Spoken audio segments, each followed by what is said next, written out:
Broadcasting live from Takanuma Abandoned Mire on the plain of Kamigawa. This is Tap Tap Concede. Welcome everybody to Tap Tap Concede. My name is Graham, and joining me as always is Cameron.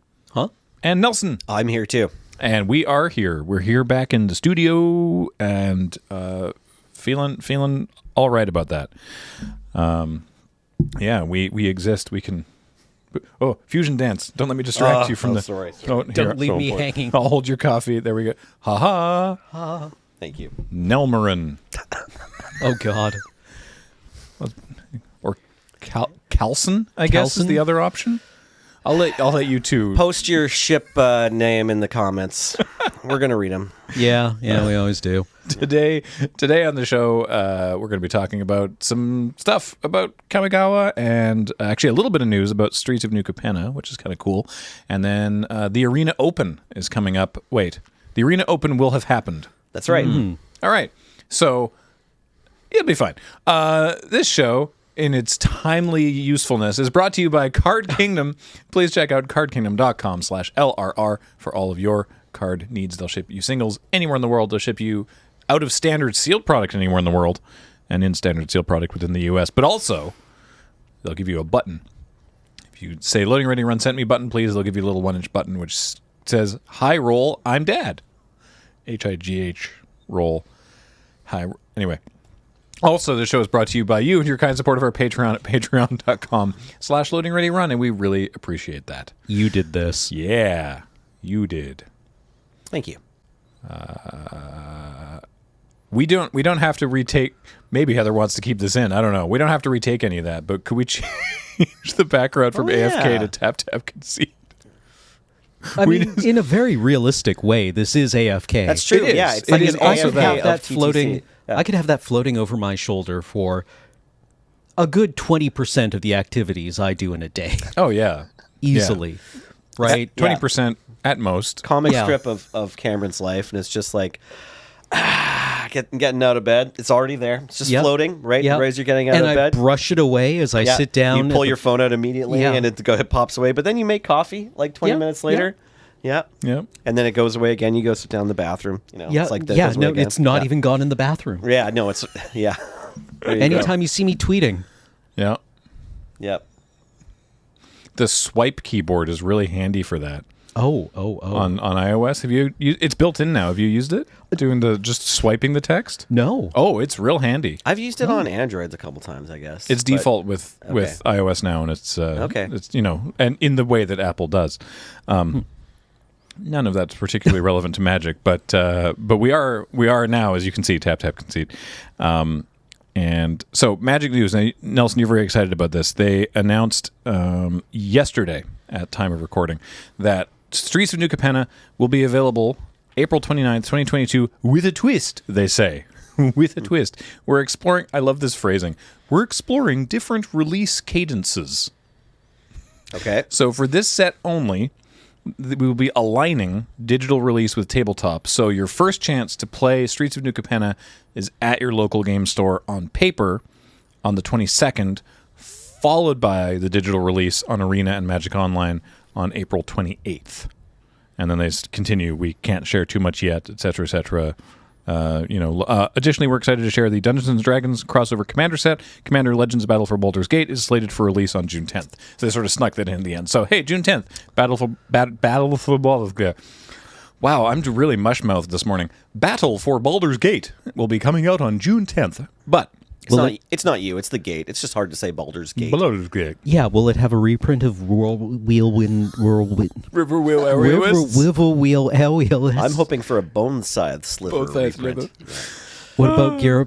Oh, the first one that got me was Gear per Gear Crafter. Yeah, Gear Grafter. Gear per Gear Grafter is a pretty fantastic rural juror setup, right? Yeah. Oh, Hello, I'm Gear. there's one person. There's one person who's responsible for all of those. Oh think yeah, so. I'm Yeah. with absolute certainty. And I know you it should in probably my heart. know who they are now, right? Yeah. After working on Yeah, Infinity. we probably Yeah. that person probably looked me in the eye during some kind of meeting, That's and incredible. I didn't know. So this used to be how it was, which was that you'd go to the pre-release, and then like 2 weeks later, it Yeah. would show up on Magic Online? Like it would take Or- it yeah. would take a while for it to hit. I think Go. I think it was like no, it was 4 days for a while there. You're right. Like a long time ago, like I was there 3,000 years ago, right? Like Mitgo used to have a really, really delayed schedule Yeah. in the like Zendikar Innistrad days. But then somewhere around, I want to say like M15, but still long before Arena showed up, it was starting to be like the Wednesday after the pre-release, you could start playing MTGO drafts. So that because then on release, I remember working at LG, I was like release sealed weekend stopped being as exciting for the like dedicated limited grinders, Right. Somewhere in the 2010s, a while back, and because you could be drafting constantly on MTGO by the time you could buy the paper cards, Yeah. But still, always until Arena showed up, the pre-release weekend was like the first time you could touch the cards, the first time you could play limited with your friends, the first time you could get into the games with the new set. And I want to push my agenda here. I am very excited for that to come back, but I'm just learning now that we're exploring different release schedules, meaning they're only promising to do this for New Capenna. So, Yeah. the between the lines here is probably that if that pre-release works out globally, they'll consider doing it more. It probably needs to meet a certain dollar threshold. So if you are going to buy paper New Capenna products anyway, and the deal at your LGS includes like a fair shake on buying a pre-release kit and taking it home, I would personally appreciate if you did that. If I don't want you to spend any more dollars on the game that you're going to spend anyway, but if you're going to buy something like a pre-release pack anyway, like you're going to buy 6 packs or something anyway, or a couple draft sets with your friends, maybe try to hit that New Capenna pre-release and give some of your dollars at that time, because it'll be registered. Like they'll have probably, even if they don't input you into a system, the store owners will kind of know how much of their allotment they used up, and it'll reflect in how much they buy later. It'll get back to Wizards how much the pre-release was attended, even if you don't feel comfortable sitting down and playing Magic cards during the stage of the pandemic. You probably would feel comfortable just like walking in, buying your pre-release kit and leaving. And you can, for the most part, do that now. You can even buy booster boxes or whatever, I think, now. Can you buy, I don't actually know this 'cause it's been so long since I've worked at an LGS, but can you buy singles during the pre-release? Does anyone know? I don't think so. Maybe not think yet. so. Yeah. Good. Well, good. I'm glad the release still has something. Now, apart from just this is beneficial to the LGS, because I assumed you tweeted about how excited you were about this, and I assumed that was sort of the entirety of why. But no, you're super into That's this not idea. even it. Sorry, I did work at an LGS for 10 years, and it was great, and I do want LGS to succeed, and I do care about the future of the LGS, and I love local game stores and the especially the ones that have good, healthy scenes and like people like playing together, and there's lots of stuff that can happen in LGS I don't like, but I like the LGS in general, and that's not at all why I'm excited for the pre-release. It's just specifically because the pre-release event that LGS has run has been tarnished so much by the release of Arena. It's specifically the player experience that I'm excited for, and while I'm sure I will, in the future still continue to enjoy that through my LGS, like I just want that.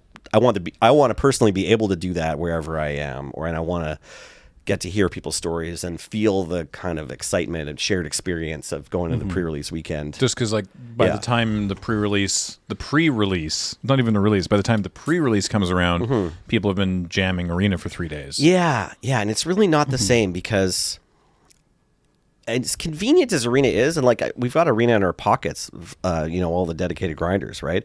But as convenient as it is and as easy it is to get into it, there's still plenty of people who either just don't play Arena at all, or don't play Arena on their phone, or don't play Arena every week, right? And even the ones that do, it's like it just takes the excitement out of it, right? So there's two problems. There's one, it's the problem of the dads in my bracket who don't play as much as me.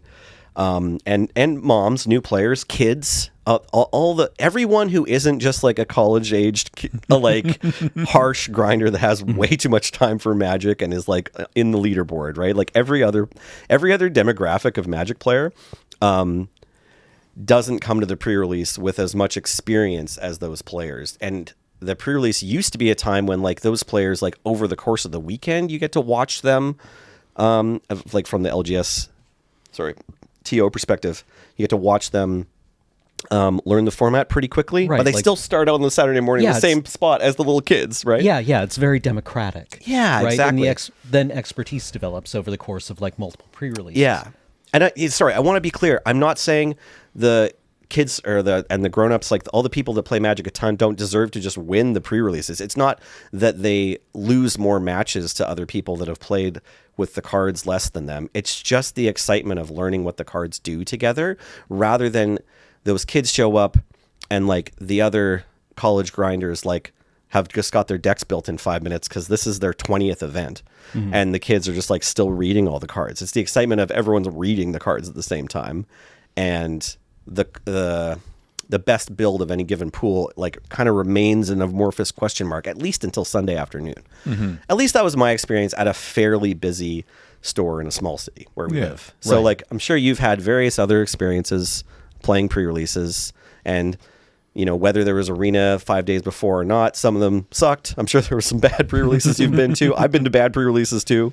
But hopefully you've been to a good pre-release, because it can be pretty special. Like, I don't know. Yeah. It's one of the reasons we love the game. Like, makes us all feel like kids, even if we don't most of the time.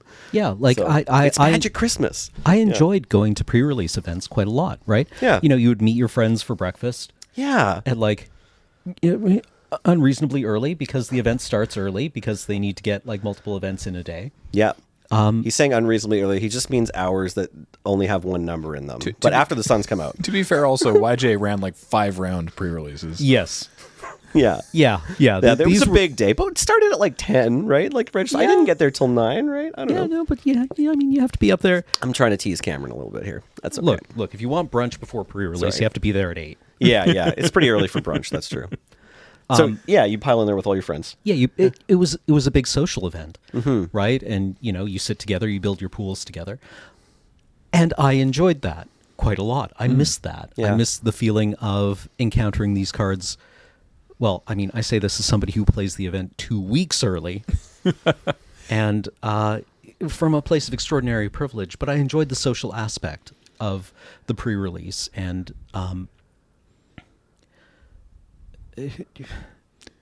having some expertise over other people, I guess.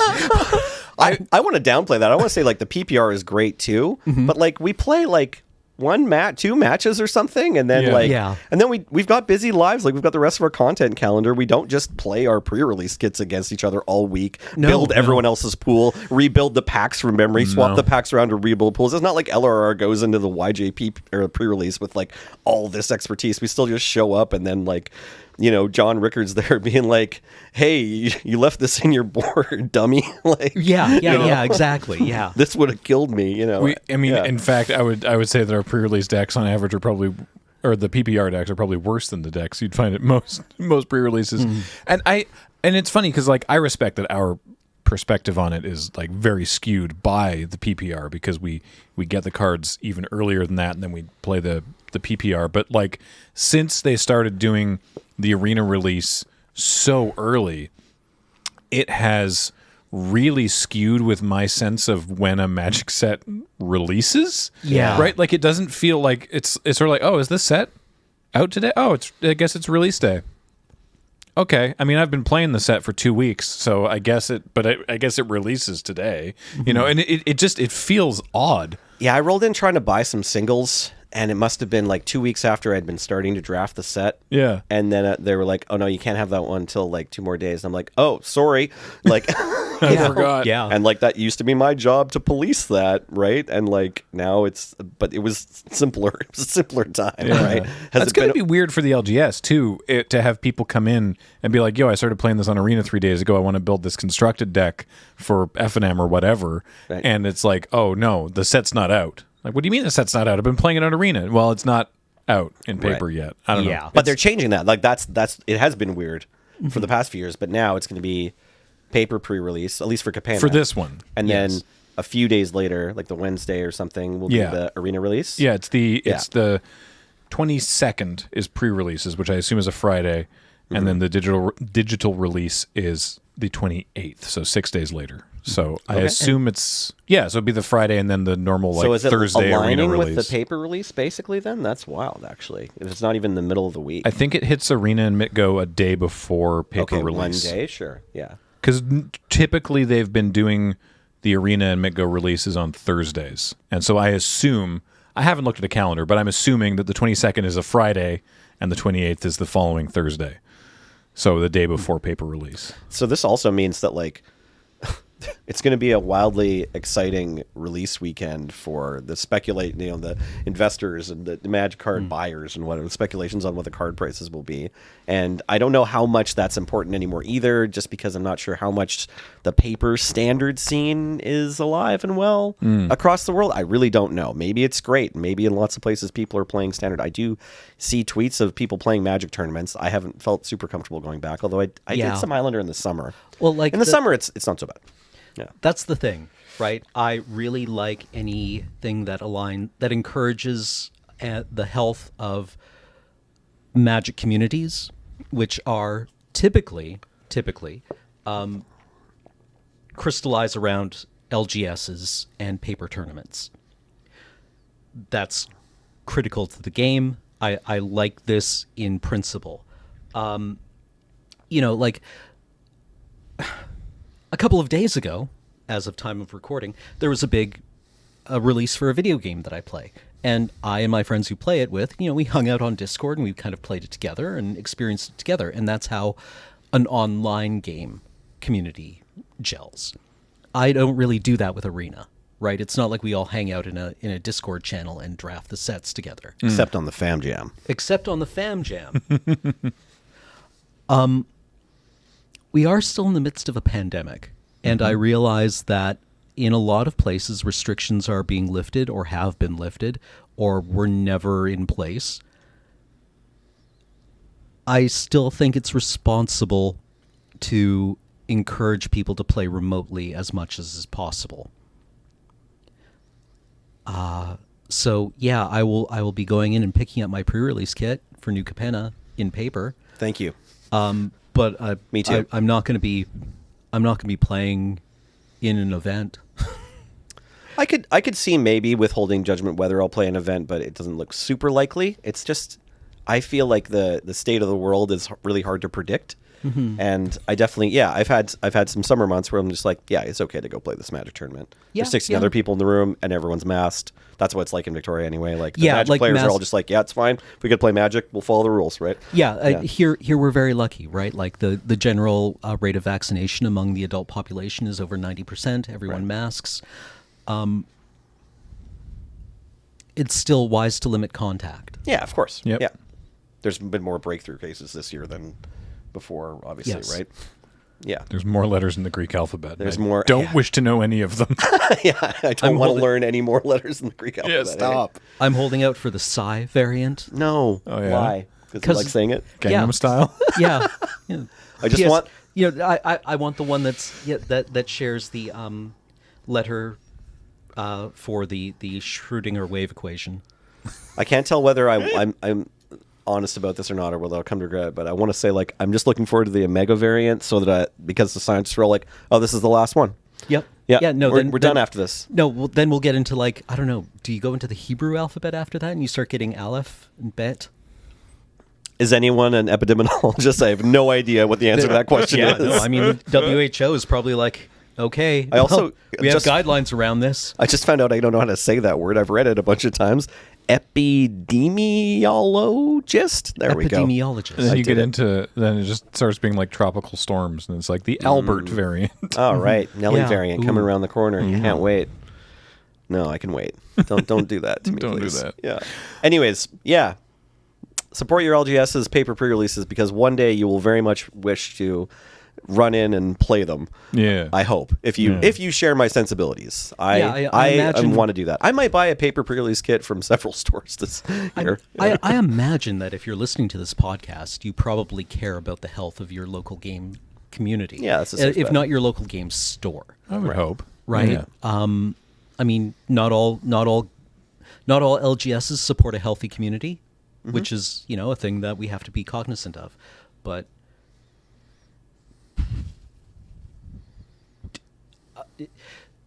paper Magic is still, I think, what a lot of us play this game for, right? Because of the implicit community and spending time with friends. Mm-hmm. And if you have an LGS that supports a healthy community and you want to support them, but you don't feel comfortable playing in an in-person event, you should be able to go in and buy a paper pre-release kit. Mm-hmm. Yeah. In terms of online events, the latest Arena Open will have been this past weekend by the time that you're hearing this episode. Yeah. It's another limited event, which I'm very excited about, and it is sealed. It's sealed again. So they did a draft one, a draft Arena Open, and that went pretty well, I think. But this one's sealed. Sealed day one. Sealed day one, and then drafts day two. It feels like an old GP or Magic Fest. You know, you do the sealed on the first day, and then if you make day two, you get to draft. So it was. It feels weird. Day one, you can do the best of 7 matches or the best of 3 matches. So you got seven wins in best of 1 or 4 wins in best of 3. And it's, I'm trying to find there we go. 2,500 25,000 gold or 5,000 gems. And then the payouts for that are at the 7 or 4 wins, you get your day 2 token. I'll do this one by one, sorry. The best of 1 rewards, 7 wins, a day 2 token, 6 wins, 2,500 gems, 5 wins, 1,000 gems, 0 to 4, nothing. You get a sleeve. Or card style. Not even, it's card style. It's a card style. It's the Phyrexian Jin-Gitaxias. Right. Yeah. In the best of 3, 4 wins gets you the day 2 token, 3 wins gets you 5,000 gems, so you can get your entry fee back on day 1, which I think they have not done before. And that's just in the best of 3? Yeah, I think previously you've had to make day 2 and win at least 1 or 2 games before you make back your entry fee. 2 Arena Opens ago, that was the case, but since they raised the price to 5,000 gems on the most recent one, making day 2, 0 wins got you the 5,000 gems back. Yeah, okay. But the previous ones, it was you don't even break even. The prizes went down to 1 or 2 wins or something, or 2 wins maybe. But then getting your entry fee back, the break even point was 2 wins on day 2. Something like that, yeah. So this is now, of the best of 3, 3 wins is 5,000, 2 wins is 3,000, 1 win is 1,000, and 0 wins is nothing. And then on day 2, it's a draft. You still have to have joined. Again, this is not helpful information, but you have to join the event during that 2-hour window between 6 to 8 a.m. Pacific, even if you do it later. Yeah, but you don't have that much later to do it. No, you have to do it. No new matches after 6 p.m. I don't know how you're supposed to draft. 6 p.m. Pacific, yeah. Yeah. Anyway. And you probably want to get your draft done in the AM hours of the Pacific. Probably, yeah. So the payouts for that, 0 to 2 wins, you get your 5,000 gems. 3 wins, 7,500 gems. 4 wins, 10,000. 5 wins, 25,000 gems. 6 wins, $1,000. 7 wins, $2,000 and an invitation to qualifier weekend, and then 8 wins, $2,500 and an invitation to qualifier weekend. So I can't remember if I went over this already in the podcast, but the last time we were talking about Arena Open, I was choosing my deck while we were recording the podcast. It was Alchemy. Oh yeah, right. And I was going to go with some combination of Mardu colored dragons back in the days before Town Razor Tyrant was all nerfed. And you said during the podcast, well, you better get on that. And I was like, yeah, it's fine. I'm gonna pick my deck now. We're thinking about it. I'll lock it in. I'll try to get 1 game in the afternoon, and then I'll finish my games up after the kids go to bed. Right. When my kids go to bed at 6 p.m. Pacific or 7 p.m. Pacific, and previous Arena Opens I thought had gone at least 12 hours. Oh no. And this one I suppose does, but I thought it was during the day. But they changed it, right? They've changed things. Yeah. Entry fee and prizes are different, and maybe the window of time's shortened. Or maybe I'm just remembering my previous day 2 arenas wrong. Anyway, I definitely could have read this, but I certainly just showed up. I was streaming. I'm I'm going to stream this. It's going to be great. 7 to 10 p.m. Pacific on Coach Nelly, Twitch TV. Get in there, say hello, and then I look, and it's here's your 5,000 gems and your 1 pack or whatever. Thanks for playing day 2, and I've completed no games. It's oh. That's okay. I probably would have just gone 0-2. It's fun. But yeah, Make sure you play your games before the thing ends. On the next Arena Open, I was thinking about it because at time of release, it's like the Arena Open has happened. Yeah. But that's okay. It's part 1 of 2 of our Arena recap. Oh, there our you Arena go. Open recap. Because Yeah. right now we get to tell you about what the format of the event was, and we'll tell you about what our thoughts were going into it. And then next Friday, we get to tell you all about how our Arena Opens went, assuming we play at all. I'm going to play for sure. I'll try Yeah, once. I kind of want that Phyrexian Gentaxias. Fair enough. I mean, you do you gotta do is want enter. 5,000 gems much? But, I mean, you like sealed anyway, right? Yeah, I like Good. sealed. Yeah. So I I've had- easily can throw away 5,000 gems on a sealed. Let's with light no these gems chance on of fire. yeah. Yeah. I've had pretty bad experiences. I've had a bad run on Arena with Kamigawa sealed. I've done, I don't know, like 3 or 4. I think I've done 4 sealed events, and I'm like 3 and 4 and 12. Sorry, 3 or 4 and 12. 3 or 4 and 12. Like I've the first 2 I did, I went 1 and 6 across the 2 of them. Like it's been bad. That's pretty bad. So have you done much sealed on Arena? Just played 2. Yeah, I've only played 2. How'd they go? I think I went 3 and 3 and 4 and 3. Okay. So not great, but fine. I might have even gotten to 5 or 6 on one of them. I remember being like pleasantly surprised because I tend to be kind of bad at sealed in general. I usually like sealed. Yeah, no, I tend to, I've especially on Arena. Like I don't know, I think it was the same beforehand. Sometimes I would spike a pre-release, but like I tend to be like, okay, the sealed goes badly for me, but I play 2 of them usually because I just want to. I want to start with sealed, and then I get into draft and I watch my win rate climb for like a week or 2, and then like settle. Yeah. right. No, yeah, my sealed experiences have not been good with Kamigawa. Okay. Like I opened the one that stuck with me was I opened a sealed pool and got 3 really good red rares, and had a total of 4 red cards in Right. that pool. That's brutal Yeah, where and super unlikely. yeah, But brutal. yeah, no, it felt Yeah. bad. Yeah. right. Like actually, it wasn't that bad, but like it was one of those pools where you have no creatures in your best rare color, and What's good in sealed in this format? Do we know? Maybe we're not qualified to say. Do we know like what's been working?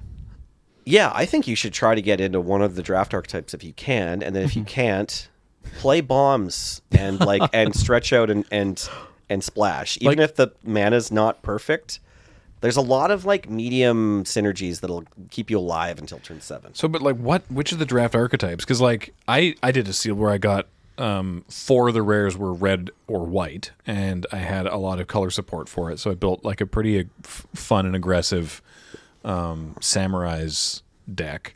The game that I won did very well, and then at least 2 of the other games I lost just because I was like flooding out. I think that deck can be like a 16 lander. Can be, yep. Maybe less. I don't know. I'm always terrified of playing fewer land, but I was, flooding pretty hard. But like, can you be the aggro deck in Kamigawa sealed? Absolutely, I think you can if you open it. You just need to make sure that your curve gives you an honest chance of like pushing the game to its conclusion by turn 6, right? Like you need, if you see that you have enough 2-drops on color that are going to come down on 2 and they're not like double pips. There's a lot of good 1-drops too. Yeah, and well, yeah, you're going to play the thing with the 1-drops in Kamigawa is like you play the ones that are good and that help support your team, but you can't really, because they're mostly uncommons, you can't really expect to be like, oh, I have enough 1-drops to be like a hyper aggro 15 land deck. I don't think you should play 15 lands. There's a common Savannah Lands. I think it's common. No, Hotshot Mechanic's not uncommon. Oh, okay, it is. I think. Okay. Yeah. Hotshot Mechanic. Paul? Yeah, Thanks. that's what I was thinking of. Yeah, Hotshot Mechanic. Yeah, I'm pretty sure it's it uncommon. crews vehicles at Okiba Reckoner Raid is common. Okiba Reckoner Raid is very good, but yeah, Hotshot Mechanic crews vehicles as if it has 2 greater power, but it's also just a 2/1 for a single white. So crews pretty much everything in the set. Then is there anything with crew 5 in this set? I think there That's might what be Kamigawa one really thing. brought to the table in terms of vehicle. Well, a few things in terms of vehicles, but one of them is just like the crew costs on the Kamigawa vehicles are all like lower than you would expect. I think funny- like Surge Hacker Mech is the highest crew. Oh, is that a crew? Is that 5? That I don't. might be a crew I don't 5. remember. Yeah, I haven't opened that one yet. Actually, that one's really good. It's like the vehicle lord too. Comes in and burns something. Yeah, it's Flame Tongue. What was the? I saw some ridiculous pun about it. I'm sure it'll show up in the nicknames episode. That's open, by the way. lr.cc/nicknames. Oh, it's crew 4. Look at that. okay. I don't know if there's a single crew 5 in the set, but there's a crew 4 or 2. But Hotshot still jumps in that car. And then, like, it's funny how cheap, like, you always play Mind Link mech if you're blue. It's 1 blue and 2 generic for a 4/3 flying car with an additional ability where it clones something but doesn't lose power toughness or lose flying. I had a really fun And time. it crews for 1. For 1. I had a really fun time crewing it with Moon Circuit Hacker. Yeah. So yeah, get to that's hit, a good one. hit for 4 and loot. Yeah. That was fun. The other aggro Boros 1-drop that has been, I think, an all-star and is also uncommon is Rabbit Battery. Yeah. Oh, yes. Right? Yeah. That thing's ridiculous. The fact that, it's 1 red mana for a 1/1 with haste, and it reconfigures for 1 red, which is interesting because a lot of the reconfigure costs are generic mana. Yeah. This is actually 1 red, so do pay attention to the arena auto tapper. Do not do as I have done. But the equipped creature gets haste and +1/+1. That giving the equipped creature +1/+1 is massive. Yeah, no, this thing is... Yeah. I looked at it, and we've seen effects like this before. Yeah. kind Yeah. of, They mostly right? don't give +1/+1. They mostly cost more. Yeah. Yeah. Or like you're tapping and paying for an earlier, like a 1-drop creature. Yes. Right? Yeah, like I'm thinking exactly. of the guy from Amonkhet. Right. 1 mana 1/1. I don't remember what it's called either. Yeah. Some kind of initiate. But 1 mana 1/1. It doesn't have haste, but it taps to give other creatures haste, right? Yes. Yeah, it's a guy Yeah. cheering. Yeah. right? He's going like, "Rah." Yeah, exactly. Yeah, he's screaming, "Yeah, get him, Tony!" Yeah, you get in there. And the other side of it, there's like lightning greaves, right? And there's Right. various common lightning greaves that have shown up. And between Bloodlust and Cider, Thank you, Paul. absolutely cheering. Actually, wait. Let's go get them. I would love this if it was creature Kenra Warrior. Oh, okay, because it's the one in the background. Yeah, it's the guy. It's the one in the background who's doing the Nice. the giving the haste. Classic. Right? Pretty funny art for a Kenra, right? Like, Yeah. yeah. Right. Go get him, Steve. Well, there was that. Was it in Theros the something of Brimaz that made tokens? Oh, yeah, it's an uncommon or something. Vanguard of Brimaz. Yeah, Okay. Vanguard of Brimaz. Yeah, that made tokens. And Yeah. That one. Yeah, the Vanguard is the guy in the back. Yeah. Right. Yeah, you got it. Yeah, you're Go looking. for it. Take him. The I believe in foreground you. cat soldier is the token. Right? Yes. Like, that's Yeah. the token. Yeah, fantastic. The guy, but the one behind, like on the other side of the hill, right? Sorry. My favorite one of those is just Anafenza, the foremost. Yeah. And Yeah, then- where Jono was like, Yeah. "That's a weird name for a goat." Yeah, John. Again, bringing in my buddy John Rickard, who's like the limited crusher from back when we were all playing those pre-releases. It's just like weird name for a goat. Yeah, who's that lady in the back? Yeah, Yeah. It's weird that it's a human soldier token when clearly the foremost person in this art is the goat. Yes. And it's like, yeah, can't argue that. Big goat. Yeah, this podcast brought to you by John Rickard, who was not paid at all for it. Sorry. But Rabbit Battery, Yeah, really that was a sweet overperformed tangent. because I'm used to looking at those and being like, yeah, it seems fine, but honestly, in the Samurai deck, which is all about single creatures attacking, Yeah. giving them haste and +1/+1 for 1 red, it seems quite good. Also, learning from more of my mistakes, make sure that you pay attention to all of the... So the samurai abilities are like Exalted, and make sure that you remember that they stack, and that there's that general sort of play pattern that we, at least certain eras of Magic at least, have ingrained into their head to hold your spells until second main phase. If you have a Iganjo Exemplar, Yeah. for example, play that pre-combat because you'll get the +1/+1. But yeah, I've been like, I attack with this Iganjo Exemplar. It gets +1/+1 from itself, and this other one, and it has lifelink, and I get to tap a creature, and it's just sort of like, whoa, all these samurai are really like, they're in a similar way to the Vanguard of Brimaz. They're all like, yeah, go get him. Here, take a +1/+1 from me. Here, have some lifelink. Here, tap that guy. You just attack with one creature, and then suddenly you get like 4 or 5 triggers in the stack. That's really cool. Yeah. Well, it's like, and my sword, and my axe, and my bow, and there's just like Frodo walking off alone carrying Yeah. those things. Now, I've been watching. I talk about him fairly frequently on the channel. I've been watching Kenji, Numa the Nummy. You should check out his Twitch and YouTube. I also recommend content. watching Numata Nami. Yeah, because he does a lot of really good stuff with Limited, and he's been drafting recently. No, this is draft, but I imagine that it's relevant sort of knowledge for sealed. He's been drafting like some real 5-color nonsense. Okay. The kind of sort of it puts And me it he puts stays me in, afloat with the 5-color nonsense in his mythic rank or whatever. Yeah. Awesome. It puts me in mind of the sort of teamer focused 5-color decks from Strixhaven, where there's what's these Season of Renewal is a really important card. It's 2 and a Get your green, Tanuki back. Yeah. 2 and a green for an instant, and you can return a creature. It's choose one. Return a creature card from your graveyard to your hand. Return an enchantment card from your graveyard to your hand. So or choose both. That's what. Sorry, Choose one or both. Choose one or both. Pardon me. Right, Yeah. so you get the Tanuki that cycles to search for a land. Yeah. Right, okay. Greater Tanuki, right? Yeah, and then something else that died.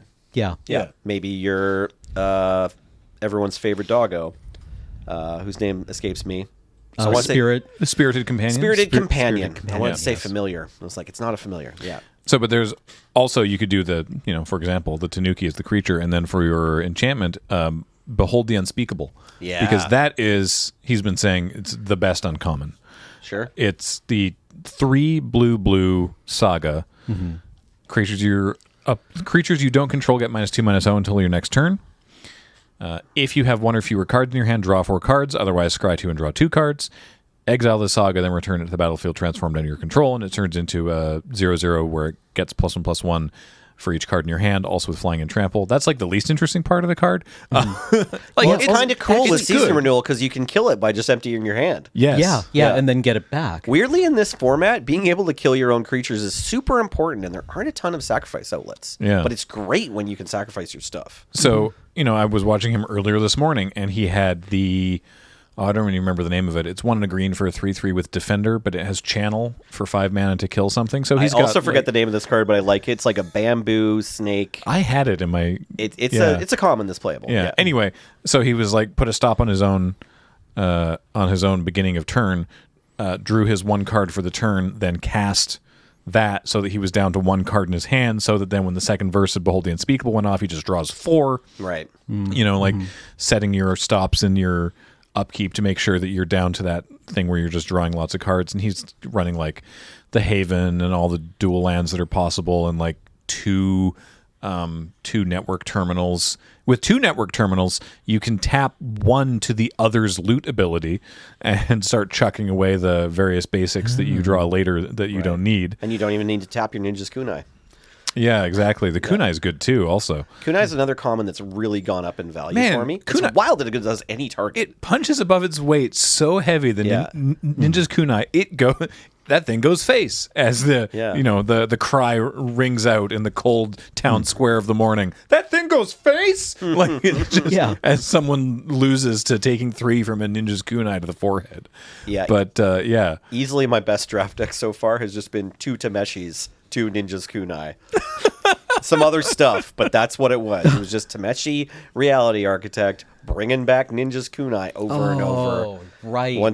That's foul. Yeah. And it's like so hard to get through that. I lost a game to DCing, and I was streaming the matches at the time, and I was just like, it doesn't matter. I think we're still getting to 7 wins. Like this deck can take an L and still just go the distance, no problem. the legendary creature that interacted very well with Season of Renewal. I don't remember the name of it. It's 1 and a green. It's a legendary enchantment creature, Snake. It's a 1/3. Weaver of Harmony. Oh, I think that's the one. wait, 1/3. No, 1/3. This is a 2/2 that pumps your other enchantments. No, not a legend. This Sorry. is it is legendary. That's the one. Right. Shigeki. Jukai Yeah. Visionary. So 1 and a green for 1/3, legendary enchantment creature, Snake Druid. For 1 and a green, tap, return Shigeki to its owner's hand, reveal the top 4 cards of your library. You can put a land card from among them onto the battlefield tapped, put the rest into your library. That's cool. Channel, XX green, discard Shigeki, return X non-legendary cards from your graveyard to your hand. So you can get a Shigeki Season of Renewal loop going, which is just grotesque amounts of value. Basically, if his opponent isn't like the hard aggro samurai, then he's just like flipping gears and hitting buttons and like turning cranks and dials on his side of the board while his opponent's like, how am I supposed to kill you? You keep gaining life and killing all my stuff. Yeah, you can do powerful nothing in this set really well. The other card, if you don't get a Shigeki because it's rare, you can actually just set up Season of Renewal combo with Colossal Sky Turtle. And it only does creatures because that's what Season of Renewal says. Shigeki can get back all your kill spells, so that's really good. But a bunch of your kill spells are creatures, as we were just talking about, like other channel cards you can kill flyers or whatever. Or just a second turtle and you're bouncing their stuff. Because with the turtle, you can just pay 3 to get any card back, so you get the Season of Renewal back, and then you have another creature in your graveyard through the course of the game, however that happens. Maybe it's a channel card, but maybe you just jump blocked. And then you can get both back. It's a lot of mana, but it is, as you said, a loop. I've seen Colossal Sky Turtle in a lot of games, and very rarely, I think maybe once, in play. Oh, like, yeah, I like to cast it too. But it shows up a lot being channeled. I've lost games to them bouncing creatures with it. Instant Speed, Recollect, and the just 2 mana Unsummon, both very strong. I would say in general, but in this format. Yeah. I said to myself, I'm like, well, there's no 2 mana Unsummon. Yeah. And then turns out there is. It's just stapled to a turtle. Yeah. There's a lot of unsummons in this format too. Like one of my favorite commons is just the Manowar, like unsurprising Manowar with Ninjutsu. That's very strong. I have a tough time picking other cards over that one. And then the rare Manowar is also quite good. I had one of those in my draft deck with Tameshi and 2 Manowars, but it's the splash art that's like in the background of like looking for a game of draft. It's 3 generic and 1 blue. I want to say Iterative Invention.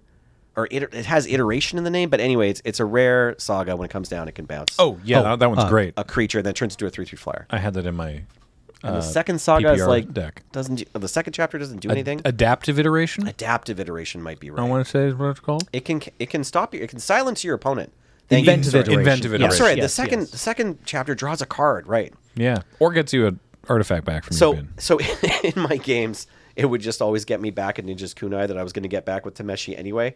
And like, it didn't feel like it was doing anything. The one time I got it to draw a card because I hadn't put the Kunai in the graveyard yet, I was really stoked. But most of my games with it, it just kept getting back an artifact that like I had plans for with one of my Tameshis anyway. But this card is fantastic, obviously. Yeah. So, yeah. Sky Turtle unsummons something for 2 mana. Watch out. We were going to talk about the draft archetypes, though, or the sealed archetypes. I guess. I mean, in whatever time we have remaining. Okay. Which is not much. But like, okay, not much. Yeah, because like, what are the all-star cards that draw you into a draft or into an archetype in sealed? Like, if you open a card, what are your signposts? What is the level of support? And also, like, I think the most important thing that I've noticed in this set is that you need to be on curve. Yeah, I really want to say that. This set specifically. Yeah. This set does not tolerate you doing nothing. Mm-hmm. Like I don't know. My theory going into this is that you build whatever gives you the best curve, regardless of whether it obeys an archetype or not. I want to say the same thing, and it was like that's the biggest piece of advice I can try to impart and what I was hoping to close with. And we're low on time anyway, so there are many other sources on the internet to find out what all the 2-color archetypes are in this set, and if you can get into them in sealed, great. But if you need to splash, do it. But obey the curve, because I think spending 6 mana in the first 4 turns is much more important than spending 6 mana on turn 6. Mm-hmm. How many times has your opponent been on the play and gone like turn 1 Simian Sling, turn 2 Oni Cult Anvil, and you're like, well, I'm going to lose this game. Yeah, well, the one that I haven't run into that yet, the, but it's Samurai Imperial, or the tap down Samurai. Go ahead. The brutal one that I got was the green one Death drop. Touch. Not the green Death Touch. It's the enchantment that gives +1/+1 to other enchantment creatures, or puts a counter. Okay. When another enchantment comes down.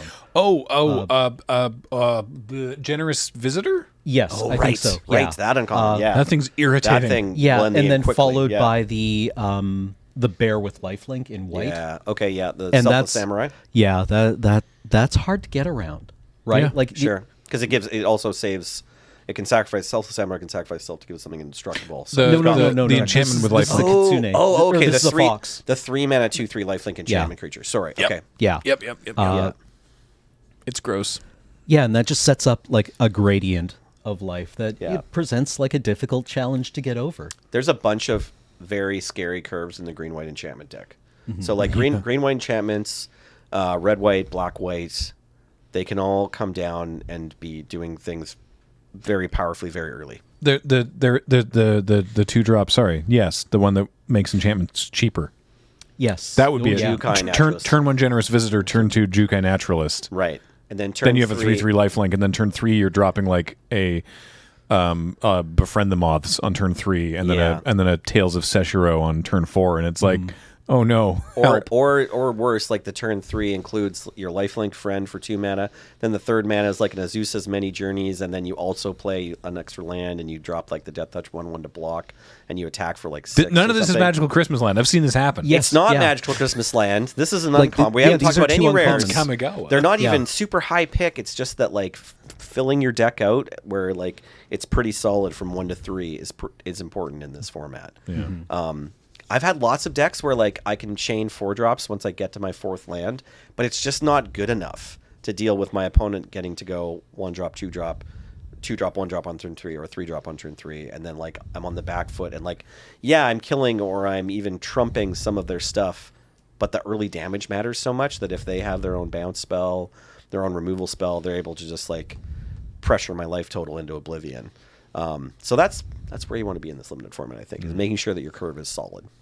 Next week we'll let you know how it goes.